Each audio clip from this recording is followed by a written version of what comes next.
विराजमान सर्वांच्या हृदयात बसलेले लाडके आपले दत्तगुरूंना माझा कोटी कोटी प्रणाम.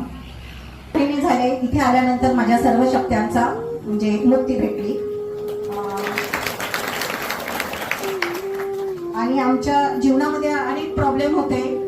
मिस्टरांचा एकदा ऍक्सिडेंट वगैरे झाला, बरेच अनेक काही ना काही गोष्टी अशा घडून यायच्या, चालून यायच्या. पण दत्त महाराजांचं नामस्मरण वगैरे केलं आणि भस्म लावला का त्या गोष्टीचं निवारण व्हायचं. आणि माझा हा जो संचार वगैरे म्हणजे मी शिक्षिका आहे आणि ह्या गोष्टी शाळेत जशा माहीत झाल्या तेव्हा ते सगळे हसायला लागले. कोणी खरं वाटत नव्हतं कोणाला, माझ्या मुलीला देखील खरं वाटत नव्हतं. पण जेव्हा नामस्मरण मोठ्या प्रमाणात वाढलं तेव्हा मला घरात देखील संचार चालू झाला, तेव्हा त्यांचा विश्वास बसला. आणि इथे आल्यानंतर आता आम्ही क्लिअर झालेलो आहोत, खूप बरं वाटतंय. तर तांत्रिका मांत्रिकांकडे जायला आवडत नाही. ह्याच्यापूर्वी आम्हीही गेलेलो, उतारे वगैरे आम्ही देखील केले मोठ्या प्रमाणात.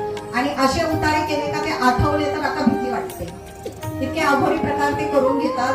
त्यावेळेस ह्या देवीला जा, त्या देवीला जा, तेही आम्ही सगळं करून बघितलं. पण दत्त महाराजांशिवाय आम्हाला कुठेच म्हणजे ठामपत्ता लागला नाही, म्हणजे आम्हाला सहारा भेटला नाही. इथे आल्यानंतर आम्हाला मानसिकता देखील आमची वाढली आणि विश्वास वाढला का तसे अनुभव येत गेले.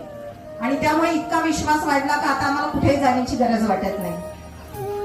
तर सगळ्यांनी म्हणजे नामस्मरण करावं हेच सांगेन मी. आणि तांत्रिक तर मी जवळजवळ 30 ते 35 तांत्रिका मांत्रिकांकडे फिरलेली आहे.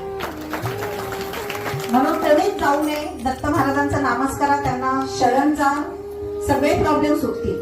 कारण मी हा अनुभव घेतलेला आहे. धन्यवाद. श्री गुरुदेव दत्त.